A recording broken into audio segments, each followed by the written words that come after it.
যাদবদের ওপর কংসের অত্যাচার ক্রমশই বেড়ে চলেছে। মথুরার এই দুর্দিনে গর্গাচার্য মনোকষ্টে দিন কাটাচ্ছেন। মানুষের এই কষ্টের অবসানের জন্য ঈশ্বরের কাছে প্রার্থনা করে চলেছেন। এই সময় দেবকীর সপ্তম গর্ভসঞ্চার দেখা দিল। তখন আর একটি অভাবনীয় ঘটনা ঘটে যায়। বিবাহের দীর্ঘদিন পর রোহিণীর গর্ভলক্ষণ প্রকাশিত হল। বসুদেব চিন্তিত হয়ে পড়লেন, যদি রোহিণীর সন্তানটিকেও কংস রেহাই না দেয়। সেই ভয়ে তখন তিনি গোপনে তার ঘনিষ্ঠ বন্ধু নন্দগোপের বাড়িতে গোকুলে রোহিণীকে পাঠিয়ে দিলেন। হঠাৎ অসময়ে দেবকীর গর্ভপাত হল। কংসের কাছে অনতিবিলম্বে পৌঁছে গেল এই সংবাদ। তিনি এসে এক অভূতপূর্ব দৃশ্য প্রত্যক্ষ করলেন। তিনি দেখলেন একখণ্ড রক্তপিণ্ডকে দুহাতে ধরে দাঁড়িয়ে আছেন সত্যনিষ্ঠ বসুদেব। একে একে দুটি সন্তানকে তিনি নির্দ্বিধায় কংসের হাতে তুলে দিয়ে দেন। আরও একবার সেই কর্তব্য করতে দৃঢ় সংকল্প। হঠাৎ এক চিন্তা এসে আচ্ছন্ন করল কংসের মনোজগৎ। শেষ অবধি অনেক ভেবেচিন্তে তিনি দেবকী বসুদেবকে কারাগারে বন্দি রাখাই নিরাপদ বলে মনে করলেন। দেবকীর অষ্টম গর্ভের সন্তানের প্রতি দৃষ্টি দিতে হবে। কারারক্ষীদের নির্দেশ দিলেন বসুদেব দেবকীর ওপর সদা সর্বদা নজর রাখতে। সেই খবর পৌঁছে গেল জ্যোতিষাচার্য গর্গাচার্যের কানে। তিনি খুবই চিন্তিত হয়ে পড়লেন। বসুদেবের অষ্টম সন্তানকে কিভাবে কংসের রোষানল থেকে রক্ষা করা যাবে? কারান্তরাল থেকে সেই সন্তানকে উদ্ধার কি সম্ভব? শেষ পর্যন্ত তার জ্যোতিষ গণনা কি ভুল বলে প্রতিপন্ন হবে? অক্রূর আচার্যের সঙ্গে গোপনে দেখা করলেন। কংসের পারিষদদের মধ্যে অক্রূর ছিলেন তার সবচেয়ে বিশ্বস্ত বন্ধু। আবার গর্গাচার্যের পরিকল্পনা অনুসারে এই কাজের প্রধান সহায়ক হলেন তিনি। রাজার অনুমতিপত্র অক্রূরের কাছে। সেই পাঞ্জা সম্বল করে তিনি সর্বত্র বিচরণ করতে পারেন। গর্গাচার্যকে আশ্বাস দিয়েছিলেন বসুদেব দেবকীর খবর নিতে তার কোনো অসুবিধা গার্গাচার্যকে আশ্বাস দিয়েছিলেন বসুদেব দেবকীর খবর নিতে তার কোনো অসুবিধা হবে না। কারাগারে নিভৃত কক্ষে বসে ওই দেবকী আর বসুদেব শুধুমাত্র নারায়ণকে ডেকেই চলেছেন।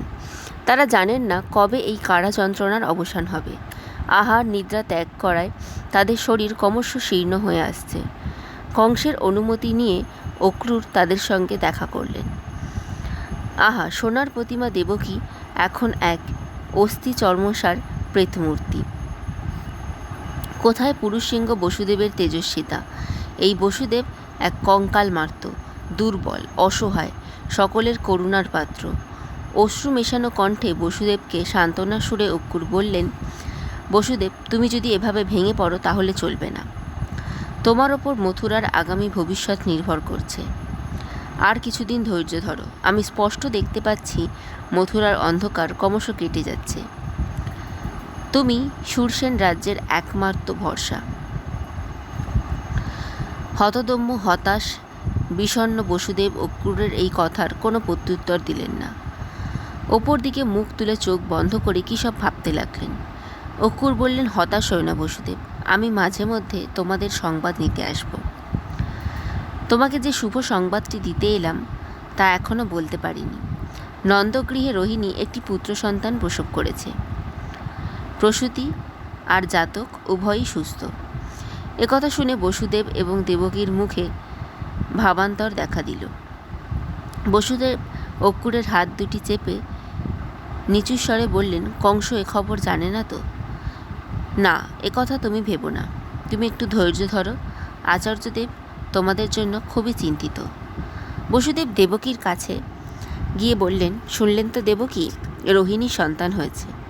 সে তো তোমারই বদলে।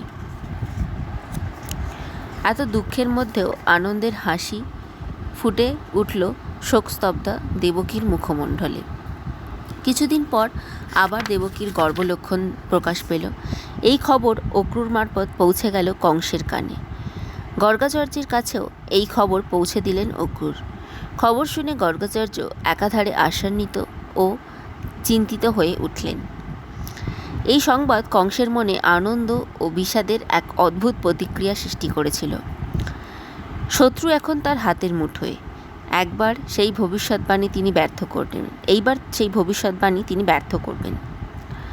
তবুও কি এক আতঙ্ক সদা সর্বদা তাকে গ্রাস করে চলেছে।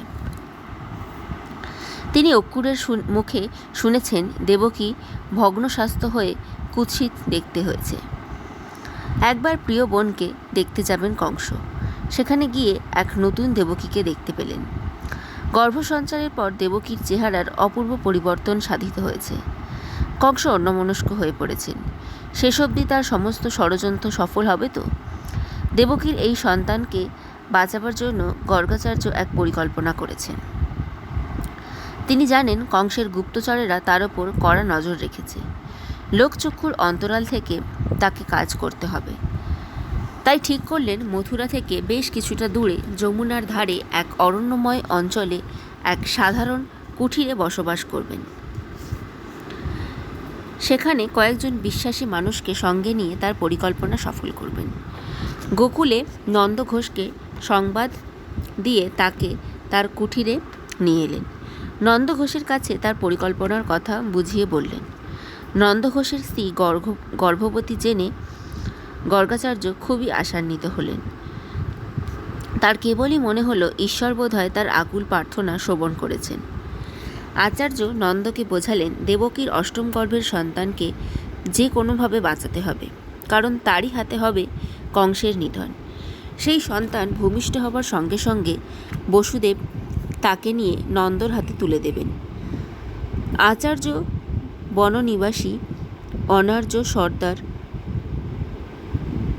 অনন্তনাগকে সংবাদ দিলেন। দেবকীর সন্তান প্রসবের সময় হিসেব করে দেখা হলো ভাদ্র মাসেই তার সন্তান প্রসব হবে। তখন পরিপূর্ণ বর্ষা, যমুনা পার হতে হবে। অনার্যরাই সুপারদর্শী নৌচালক। অনন্তনাগ এই কাজে সাহায্য করবেন। অবশেষে এলো সেই আশ্চর্য শিশুর জন্মলগ্ন। সারাদিন আকাশ ছিল ঘন মেঘে সমাচ্ছন্ন। সন্ধ্যার পর থেকেই শুরু হলো প্রবল ঝড় বৃষ্টি। অক্রূর সন্ধ্যার আগেই কারাগারে পৌঁছে গিয়েছিলেন। দেবকীর প্রসব বেদনা শুরু হয়ে গেছে। তার নিয়োজিত বিশ্বাসী কারারক্ষীদের ইঙ্গিতে সব কথা জানিয়ে দিলেন। অন্যান্য সব রক্ষীকে সুরাপানে মত্ত রাখা হলো। গর্গাচার্যের সাথে যোগাযোগ করা হলো। গর্গাচার্য তখন খুবই চিন্তিত। বসুদেব দেবকীর কাছে বসে তার বেদনাকাতর মুখের দিকে তাকিয়ে আছেন। বসুদেব বললেন, দেবকী, এবার আমাকে সত্যভ্রষ্ট হতে হবে। আর তার মুখের দিকে তাকিয়ে দেবকী বলেছিলেন, আমি তোমার কথায় আমার প্রত্যেকটি সন্তানকে হারিয়েছি। এবার আমি কিছুতেই আর তা হতে দেব না। দেবকী অচৈতন্য হয়ে পড়েছিলেন। শিশু ভূমিষ্ঠ হল। বৃদ্ধ দ্বাররক্ষীর বেশে অক্রূর কক্ষে প্রবেশ করলেন। শিশুকে কোলে তুলে দিলেন বসুদেব। কারাকক্ষের বাইরে এসে দেখলেন প্রকৃতি দুর্যোগময়ী। নাগরাজ দাঁড়িয়েছিলেন পাতার তৈরি ছত্র নিয়ে। যমুনার ধারে দুজন নৌবাহক সহ একটি শালতি নৌকা বাঁধা ছিল। নিশীথ রাত্রি, ঝড় বৃষ্টি দুর্যোগ। আগে অক্রূর, তারপরে বসুদেব, আর অনন্তনাগ এসে দাঁড়ালেন সেই শালিতির কাছে। অক্রূরের ইঙ্গিতে বসুদেব শিশুকে নিয়ে নৌকায় উঠলেন। অনন্তনাগ বসুদেবের মাথায় ছাতা ধরে রাখলেন। তরঙ্গ বিক্ষুব্ধ যমুনা। শালতি ছুটছে নির্দিষ্ট গন্তব্য পথে। অক্রূর তীরে দাঁড়িয়ে নৌকার দিকে দৃষ্টি রাখলেন। শেষ পর্যন্ত নৌকা ভিড়ল গোকুলের ঘাটে। নন্দঘোষ সব কথা শুনেছেন গর্গাচার্যের কাছ থেকে। আজ রাতে দেবকীর সন্তান ভূমিষ্ঠ হবে। নিশুতি রাতে কয়েক ঘন্টা আগে যশোদার একটি কন্যা সন্তান ভূমিষ্ঠ হয়েছে। নন্দ চঞ্চলভাবে একবার ঘরে ঢুকলেন, আবার বাইরে আসছেন। একবার ঘরে ঢুকছেন, আবার বাইরে আসছেন। দেখতে পেলেন সামনে বসুদেব। বসুদেবকে নিয়ে গেলেন অন্দরমহলে। বসুদেব তার বক্ষস্থ শিশুকে নন্দের হাতে তুলে দিলেন, আর যশোদার পাশে শায়িত শিশুটিকে